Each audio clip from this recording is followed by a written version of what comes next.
Hello all, welcome to this session on paraphrasing. In this video, we'll see what is paraphrasing, why it is important, and the difference between paraphrasing and summarizing, and finally with examples, lot of examples. Let's see the next slide. What is paraphrasing? When you paraphrase generally, you rephrase the paragraph or reword it. You'll reword without taking away the general ideas from the passage. You will reword using your own words and own sentence structure without changing the meaning of the original text. So we should be particular that we should not change the meaning and ideas. And how it acts as an important tool. It's an important tool because it is used for publication writing, especially research paper writing, formal essays, newspapers, news reports, documentaries, and pieces of journalism. So academic writing and general writing, it is very, very important. Even it is important when you publish your papers and when you write your theses and final your curriculum projects. So let's see the next slide. Paraphrasing and summarizing. Generally, we get confused with these two terms. Let's see what is the difference between these two, except the first point, which it commonly shares the same. Both will reword the original statements. And second point is paraphrasing, it is precise, that is accurate, and specific, it's specifically used for a purpose. And summarizing is it's a brief term and it's selective. And the third point is it is a new way of restating the original statement when you paraphrase it, and when you summarize it, it is indeed a shortened version of the original report without taking the main points. Look at the example down here. The original statement is given here is at the party we had delicious red punch, a bunch of different appetizers, and a coconut. Since it was at the park, we played volleyball, went swimming, and sunbathed for fun. When you paraphrase it, look at the sentence how it changes. At the party, we drank some punch, ate a handful of appetizers, and had a coconut. The park allowed us to enjoy a number of enjoyable activities from volleyball to swimming to sunbathing. It rephrases the original statement without taking its original content. Look at the summary part here. At the party, we enjoyed food and drink and various outdoor activities. Look at how short it is. It purposefully shortened the original statement while covering its major points. Let's see the example on the next slide. Let's see an example for paraphrasing in a three different form. Look at the original sentence here. He infuriated me with his inappropriate comments, rumor spreading, and disrespectfulness at the formal conference meet. Look at the first type of paraphrasing. He made me angry when he was rude at conference meet. If you look at it, there is a synonym change and again a different sort of a synonym used here. And look at the second example. His impoliteness, gossiping, and general lack of respect at conference meet infuriated me. Of course, the sentence structure has got changed. Let's go back, come to this third sentence. I was mad. If you look at the word mad, mad in US terms, it is angry. It's a synonym for angry. So I was mad when he started spreading rumors, making inappropriate comments, and disrespecting other guests at our conference meeting. Look at it, general idea is not has not undergone any change, and only the change with the synonyms, sentence structure, and phrases. Yeah, let's see the next slide. Let's see the paraphrasing procedure when you paraphrase it. Read the passage several times to fully understand the meaning. Note down the key concepts and write your version of the text without looking at the original. And compare your paraphrase text with the original passage and make minor adjustments to phrases that remain too similar. So you should not repeat the same phrases. And finally, you should cite the source. If you're writing a research papers or journals for article publications, you must cite the source where you found the idea. So this is a step-by-step procedure. Let's see the tips for it. Here you have your tips for paraphrasing. When you start paraphrasing it, you should start at a different point from that of the original source.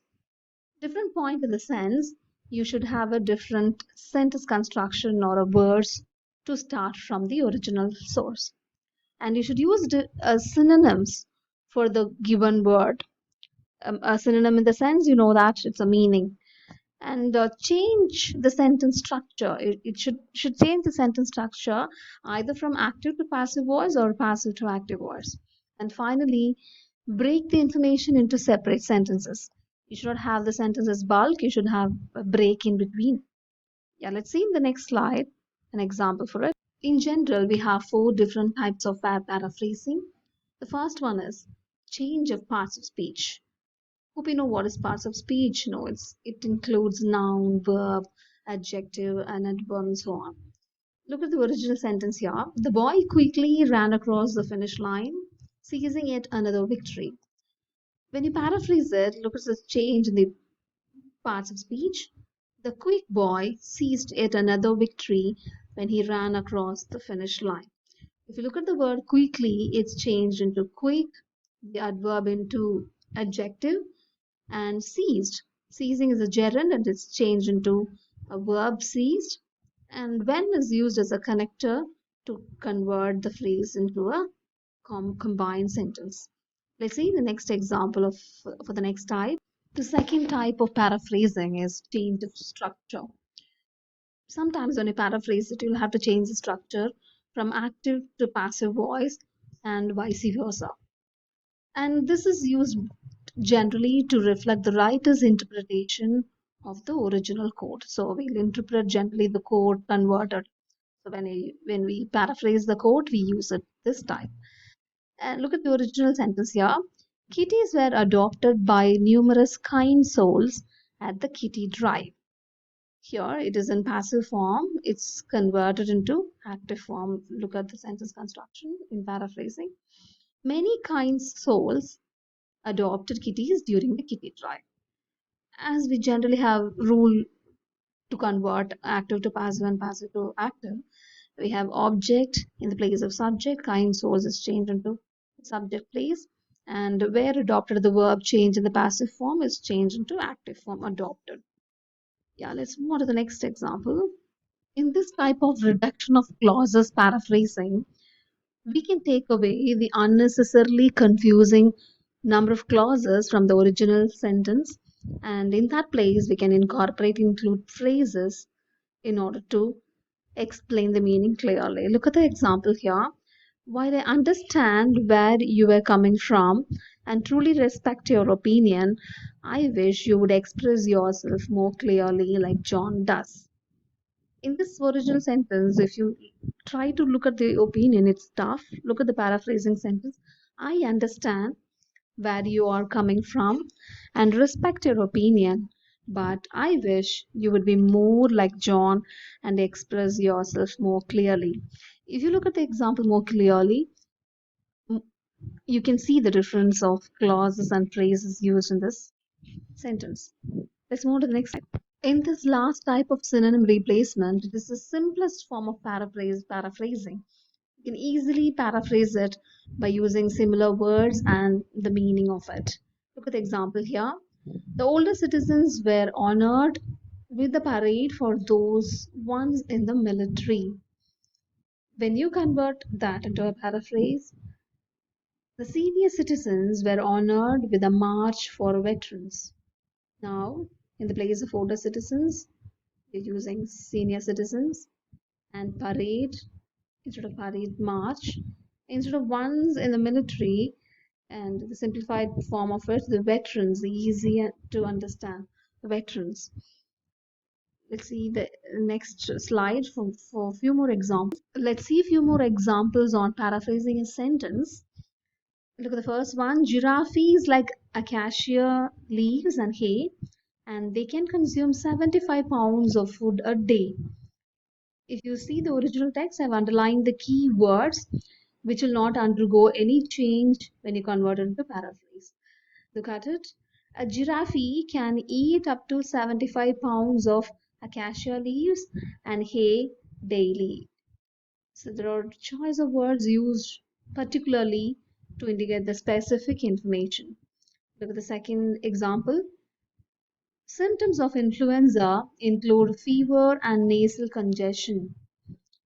When you paraphrase it, you can put the second sort of an idea to the first to bring it to the forefront. A stuffy nose and elevated temperature are signs of flu. So symptoms of influenza is changed into signs of flu. In the third example, you can see a change of verbs. He has tons of stuff to throw away. So tons of stuff. Look at it, yeah. When you paraphrase it, he needs to get rid of. So instead of throw away, you're using get rid of a lot of junk. Uh, with this, we have come to the end of this session on paraphrasing. Hope you have found it useful and interesting. And don't forget to do the quiz that follows. And thank you.